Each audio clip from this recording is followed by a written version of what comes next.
Assalamualaikum warahmatullahi wabarakatuh. Halo teman-teman kelas 7. Hari ini kita akan belajar sejarah kebudayaan Islam bersama saya Kakak Nur Hidayah dengan materi hijrahnya Nabi Muhammad ke kota Madinah. Nah, teman-teman, di materi ini ada pengertian hijrah, sebab Nabi melakukan hijrah ke Madinah, reaksi kafir Quraisy atas hijrahnya Nabi, dan juga proses hijrah Nabi ke Madinah.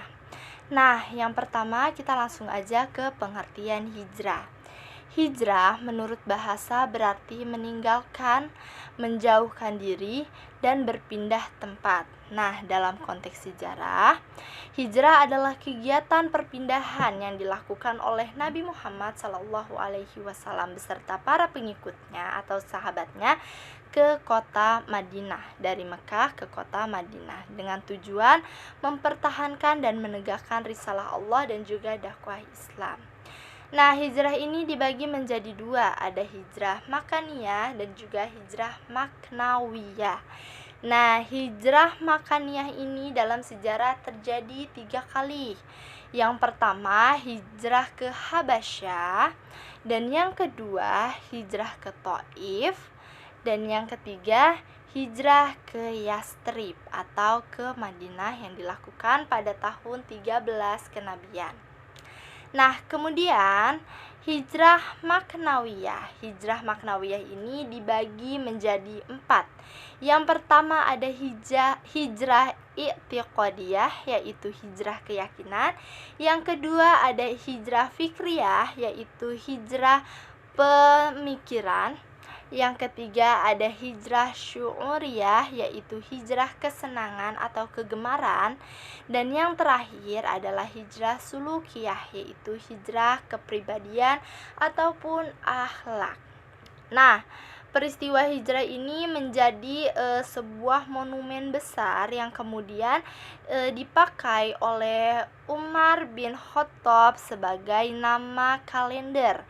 Yang sebelumnya kalender ini untuk menggantikan kalender yang dipakai oleh bangsa Arab, ya, yaitu kalender namanya adalah kalender Hijriyah gitu. Jadi tahun Hijriyah adalah terinspirasi namanya dari monumen hijrah ini gitu. Nah, kemudian yang kedua, karena tadi kita sudah dijelaskan pengertiannya, yang kedua adalah sebab Nabi Muhammad SAW melakukan hijrah ke Madinah.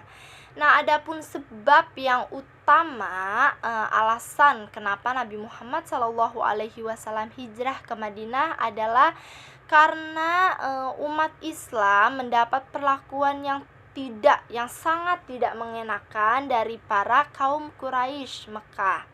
Nah, kaum Quraisy Mekah ini tidak segan-segan untuk menganiaya para umat Islam. Mengapa mereka menganiaya? Karena mereka tidak senang Islam berkembang menggantikan kepercayaan mereka gitu. Nah, atas dasar penganiayaan tersebut, Nabi Muhammad memutuskan untuk hijrah atau berpindah bersama para pengikutnya ke kota Madinah.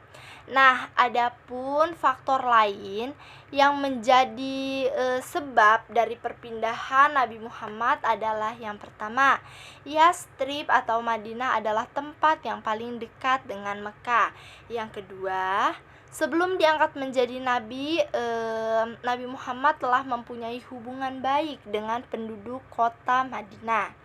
Nah, yang ketiga adalah penduduk kota Madinah sudah dikenal Nabi karena kelembutan budi pekerti ataupun akhlak yang baik. Nah, selanjutnya yang keempat, bagi diri Nabi Muhammad SAW,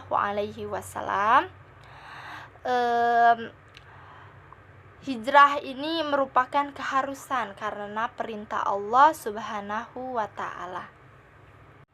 Nah, teman-teman, selanjutnya adalah reaksi kafir Quraisy setelah hijrah Nabi Muhammad SAW.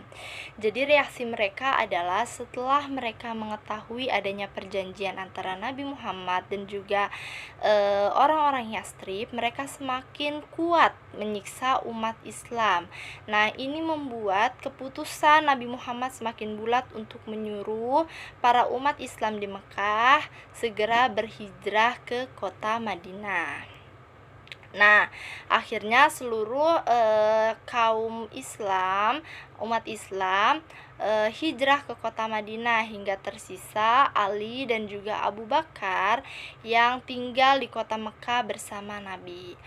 Nah, sikap lainnya dari para kaum kafir Quraisy adalah mereka merasa bahwa hijrah ke Madinah ini membuat umat Islam semakin bertambah banyak dan juga berkembang di tempat hijrahnya, dan yang jelas ini menjadi ancaman besar terhadap mereka, terhadap perdagangan mereka juga. Karena itu mereka memutuskan untuk mengambil sikap kepada Nabi Muhammad yang masih berdiam diri di kota Mekah. Nah, sikap yang diambil yang pertama adalah membiarkan beliau hijrah ke Madinah, yang kedua adalah memenjarakannya, dan yang ketiga adalah membunuhnya. Dan sikap yang diambil oleh masyarakat atau oleh kafir Quraisy adalah membunuh Nabi Muhammad SAW supaya Islam padam. Tetapi turun wahyu Al-Quran berupa Quran surat Al-Anfal ayat 30. Nah, atas wahyu tersebut Nabi Muhammad hijrah ke Madinah secara diam-diam. Nah, teman-teman, selanjutnya adalah proses atau langkah-langkah hijrah Nabi Muhammad ke kota Madinah.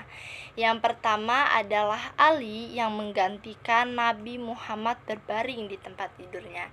Jadi, sebelum pada malam Nabi ingin hijrah ke kota Madinah secara diam-diam, setelah turunnya wahyu, Nabi Muhammad meminta Ali untuk memakai mantelnya dan berbaring di tempat tidurnya. Nah, pada saat itu ketika para pembunuh itu mengintip ke dalam kamar Rasulullah, mereka melihat ada seseorang yang terbaring, dikiranya adalah Rasulullah, tetapi orang tersebut adalah Ali. Nah, atas dasar itu bukan Nabi Muhammad yang terbaring, adalah Ali yang terbaring. Maka kemudian kafir Quraisy menyeret Ali bin Abi Thalib ke Masjidil Haram dan kemudian memukuli ataupun mencelakai Ali bin Abi Thalib gitu. Nah, selanjutnya tahap yang kedua adalah Gua Sur. Jadi Nabi Muhammad dan juga Abu Bakar pergi ke Madinah ini melalui jalur selatan. Nah, mereka menetap di Gua Sur pada 3 hari, Jumat, Sabtu, dan juga Minggu atau Ahad. Nah, Gua Sur ini terletak di Jabal Sur atau di Gunung Sur yang berjarak 5 km sebelah selatan kota Mekah. Nah, selanjutnya adalah Suroka. Suroka ini nama orang. Jadi pada saat Nabi Muhammad hijrah ke kota Madinah, diadakan oleh kafir Quraisy sayembara, yaitu untuk menangkap Nabi Muhammad dalam perjalanan hijrah, dan hadiah dari sayembara tersebut adalah 100 ekor unta, banyak sekali. Dan Suroka berhasil melihat Nabi Muhammad, tetapi berkali-kali Suroka berusaha ingin mendekati Nabi Muhammad. Kudanya berkali-kali itu pun terjerembab ataupun terjatuh, sehingga ia tidak dapat menangkap Nabi Muhammad, dan ia tersadar bahwa orang yang ingin ditangkap dan dibunuh adalah bukan orang biasa. Dan kemudian ia tidak jadi untuk menangkap Nabi Muhammad. Nah, langkah yang selanjutnya adalah Masjid Quba. Setelah Nabi dan juga Abu Bakar berjalan 7 hari, akhirnya sampailah mereka di Masjid Quba, di kota Quba. Nah, Nabi Muhammad membangun masjid pertama di Quba. Nabi Muhammad berserta Abu Bakar menetap di Quba selama 4 hari. Dan pada hari Jumat, Nabi Muhammad melaksanakan dan juga mengimami sholat dan juga khutbah Jumat. Nah, itu adalah sholat dan khutbah pertama di dalam Islam. Nah, selanjutnya adalah sesampainya Nabi di kota Madinah. Nah, setibanya Nabi Muhammad SAW di kota Madinah, setelah melalui proses panjang, melalui tahapan-tahapan sebelumnya, akhirnya Nabi sampai di kota Madinah. Dan program pertama atau kegiatan pertama yang Nabi lakukan di kota Madinah adalah menentukan tempat yang akan dibangun Masjid Nabawi. Nah, beliau melepaskan ontanya dan ontanya berdiri di tempat itu, dan kemudian tempat itu dibangun Masjid Nabawi. Nah, alhamdulillahirabbil alamin, teman-teman kelas 7 semua, sudah selesai materi yang kita pelajari hari ini, yaitu tentang hijrahnya Nabi Muhammad SAW di kota Madinah. Nah, semoga pelajaran hari ini dapat dimengerti dan juga dapat diamalkan, dapat direnungi betapa sulitnya Nabi Muhammad ketika berdakwah untuk umat Islam, dan kita pun kemudian mensyukuri